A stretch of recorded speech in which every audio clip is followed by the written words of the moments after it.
As you discussed earlier, we're going to be talking about markets today.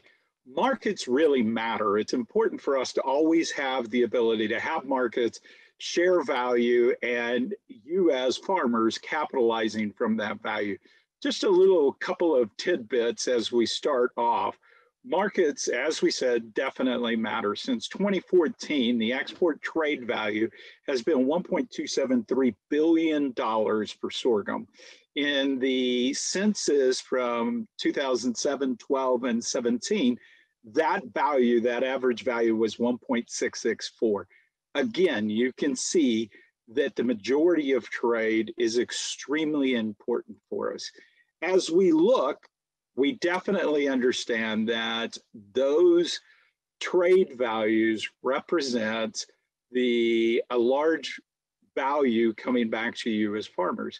So if we look at just a small slide here at the beginning on prices paid to farmers, you can quickly see that most recently we've seen positive prices as compared to corn of 86 cents. That is in comparison going back to 2013, where prices were $1.40 less than corn.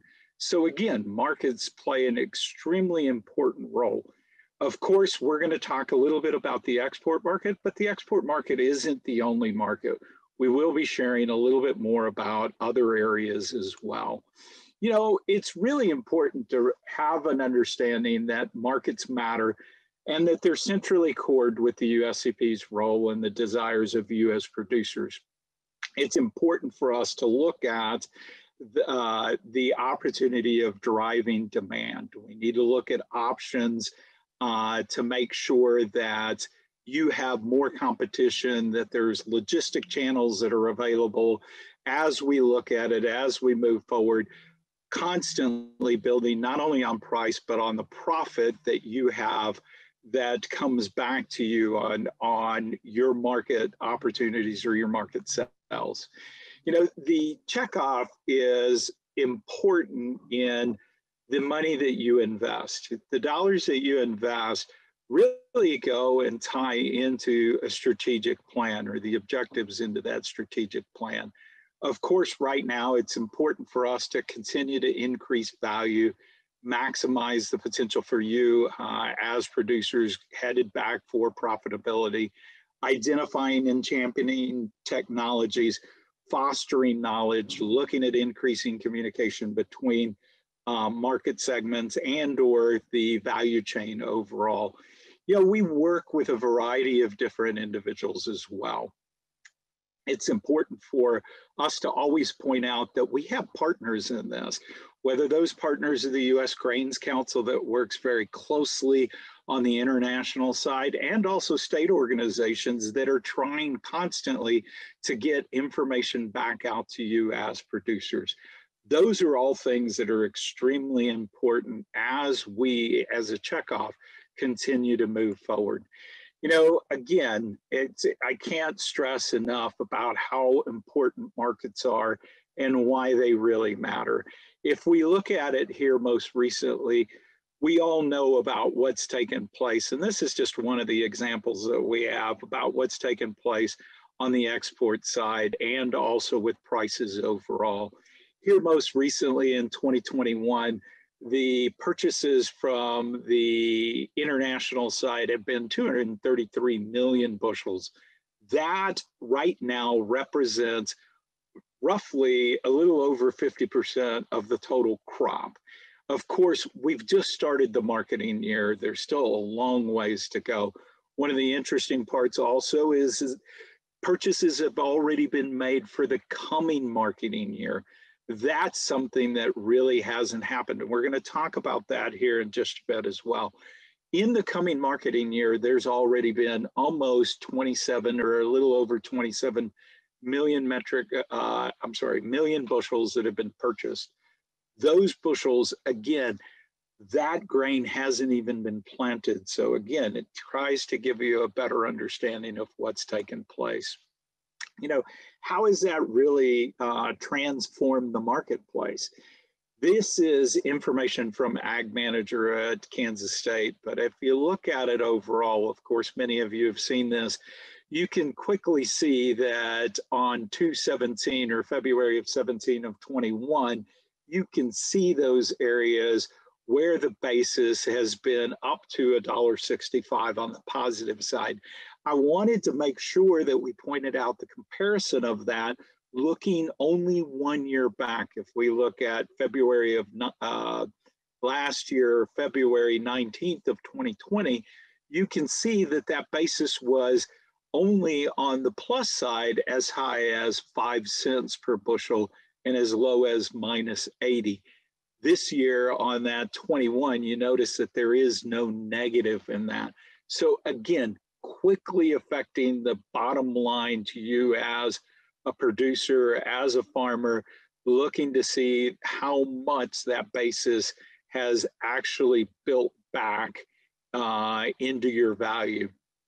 Again, it's important to kind of point out how that basis has deviated somewhat from other crops. Of course, we're quickly tied into corn, and so I thought it was only appropriate for us to look at that price as we compare it to last week. Again, $1.65 on the positive side for sorghum in many areas throughout that Kansas belt, but then you look at corn, again, positive there also of 76 cents, but again, that difference is almost $1 difference between those two commodities. Again, looking at the strong demand of what's taken place from an international side for sorghum. Again, as we talked earlier on prices paid to farmers, this is an extremely important chart. Again, identifies or symbolizes all of that value that has come back to you as producers in the prices that are paid throughout. So going back to 2013 of $1.40 minus to all of a sudden being as strong as 86 cents. I would quickly point out that the closest time since the 2013 was back in 2015 when we had 79 cents on the positive side. And again, that was when strong exports were occurring as well. Oftentimes there's a variety of us. I know Reece is one of those individuals. I know I am. I know John and others are the number nerds. We're constantly looking at numbers. We want to be able to identify, share a little bit more. And that's really what I wanted to do with these next couple of slides is share a little bit more on value. But some of the interesting numbers that I wanted to point out was in 2010, 5%, and these are important to give us a little bit more knowledge of what's happening in the industry as a whole. It's something that I believe is central to what USCP's role is trying to improve that. In 2010, only roughly about 5% of the sorghum was sold beyond the normal elevator system. Here in 2020, about 14% of the sorghum is now being sold into direct market channels. Those direct market channels could be pet food, they could be insulation, they could be a variety of different areas, all of which are important to get you as a farmer closer to that end gate to hopefully capitalize on a little bit more value. Likewise, in 2010, 95% of the sorghum was traded at harvest. We believe, and you can look at a lot of the charts that identify that even waiting several months typically builds on the price overall. Here most recently in 2020, we've seen that actually decrease to where 90% of the sorghum is traded at a harvest. Again, we believe that that's important. It continues to help share a little bit more on the value side to you as a farmer. Some new records that were achieved here most recently, and I think they're, again, very important. First purchase of the new marketing year for grain sorghum prior to the start of that year. The old record was Mexico in 2010.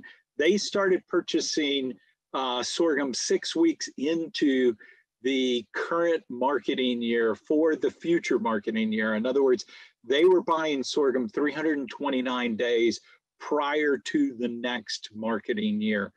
That new record has been set this year. China purchased 4 weeks into the current marketing year, purchasing sorghum for the new marketing year. So in other words, they were buying sorghum that hadn't been planted, hadn't been harvested 342 days prior to that marketing year actually starting, or actually where it would be exported. Again, I believe that that shares a lot on what's taken place. Also, along with that, a new record on the most pre-purchase grain that has occurred to that time of year. The old record was China in 2014.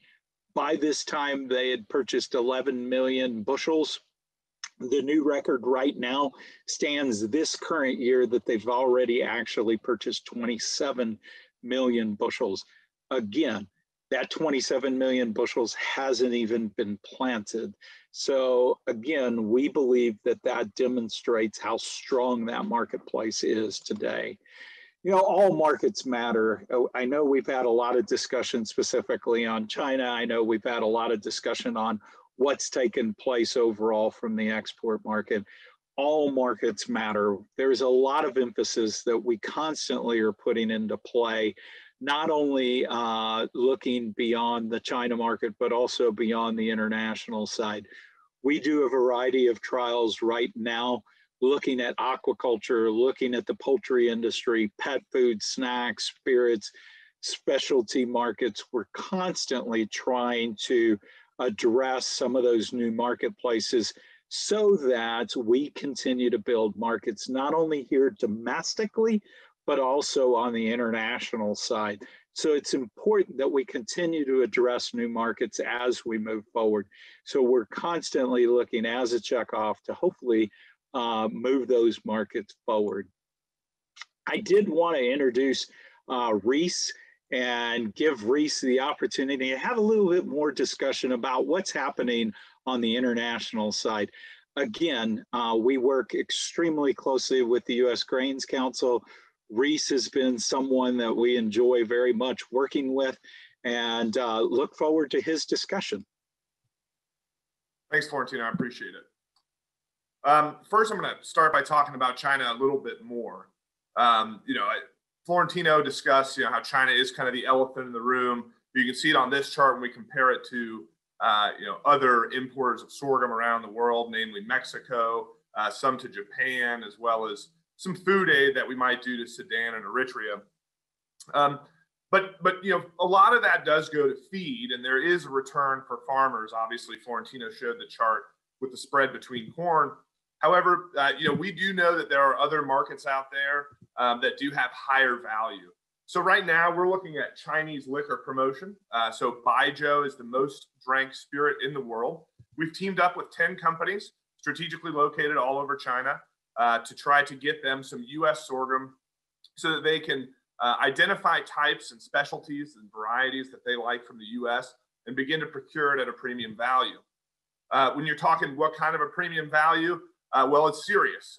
The premium we've seen for certain varieties of sorghum cultivated in China is $16 per bushel.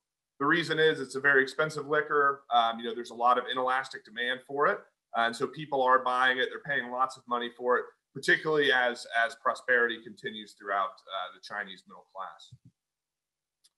So the Baijiu market size, just to give everybody an idea of how big this market is. The tequila market is roughly anticipated to be in 2025 about $7 billion.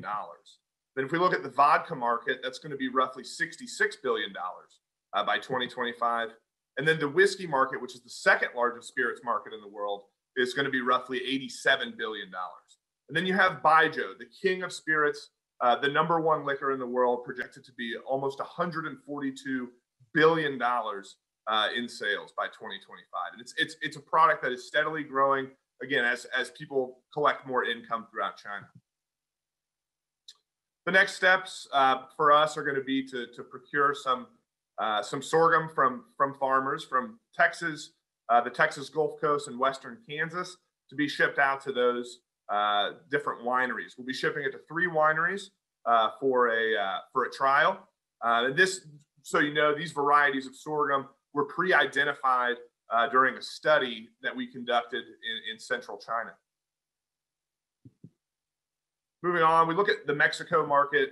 It's a fairly developed market, one that is used to using sorghum. They're very familiar with it. They don't really need a lot of education, but one way that we do think we can add value, particularly to the farmer, like Florentino was talking about, one way we think we can do that is by allowing co-ops to contract directly with Mexican end users. One thing that we found that was really impeding those kind of deals was that the Mexican end user wasn't really managing their risk a lot like a co-op might or a co-op's counterparty might here in the US. So we've actually teamed up with the International Grains Program and Guy Allen, who will be conducting seminars for Mexican sorghum buyers to potentially procure sorghum at a better price from the co-op, while the co-op is able to share some of those returns with the farmer. And this one is one I think is really interesting. So this is what we're doing in Kenya. We're actually conducting a feeding trial as we speak. So we look at sub-Saharan Africa. It's a huge center for growth. I think people talk about this quite a bit. You're looking at 50% growth by 2035. You're looking at 49 of the 54 countries in Africa are in sub-Saharan Africa. And then another thing that we have in sub-Saharan Africa that makes sorghum a really strategic play is they have a GMO restriction. It's very, very strict. They don't allow derivatives of corn with GMO or soy for that matter. So sorghum fits really well. Furthermore, as the middle class begins to grow and diets begin to modernize there in East Africa, cereal consumption is projected to go up 20%. A lot of that would be for feed operations.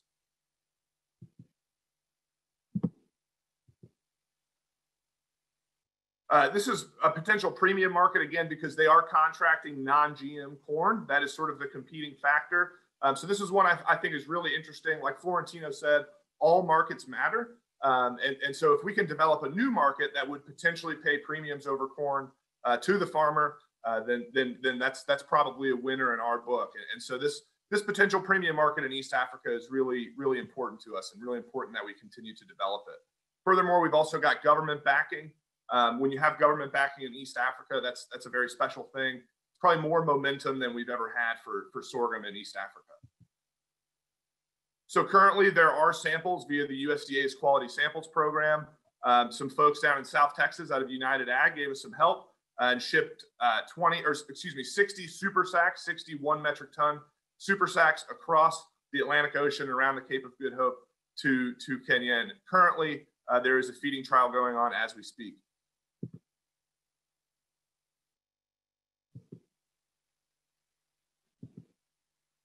So some future markets, Vietnam is kind of one that we see as up next. After quite a bit of work, working with USCP and NSP, kind of leading the charge, and the Grains Council was able to team up with them and get a pest risk assessment approved for Vietnam, a big win for sorghum. We're actually working currently with USCP to organize with FAS in Hanoi. We're going to organize sorghum samples to be shipped for food for the United Tastes Conference, which will be taking place here in just a few days. Furthermore, large aquaculture opportunities in Vietnam. Like Florentino hinted at earlier, aquaculture is definitely a place that sorghum can play. There are some premium markets where we do think that aquaculture will pay up for sorghum. Lastly, one that's a little further down the road would be India.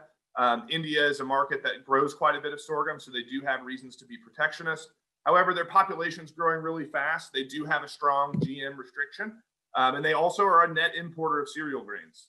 So right now, that's about 500,000 metric tons. But if the population grows, then that number will likely grow as well. So currently, we have NSP and USCP are actually filling out the preliminary forms to request a PRA with India, at which point we'll get involved overseas. So looking at just kind of how we've transitioned to a virtual world, we're used to kind of traveling the world and seeing things and seeing people. But at this time, we haven't been able to go visit people's sites or speak with them. So we've just had to engage in sort of this new virtual world, and it's been sort of an interesting and trying time. this is just that for those that are not familiar, this is the U.S. Grains Council's footprint across the world. And this is how we interact with USCP, one of our strongest partners that we do work with around the world.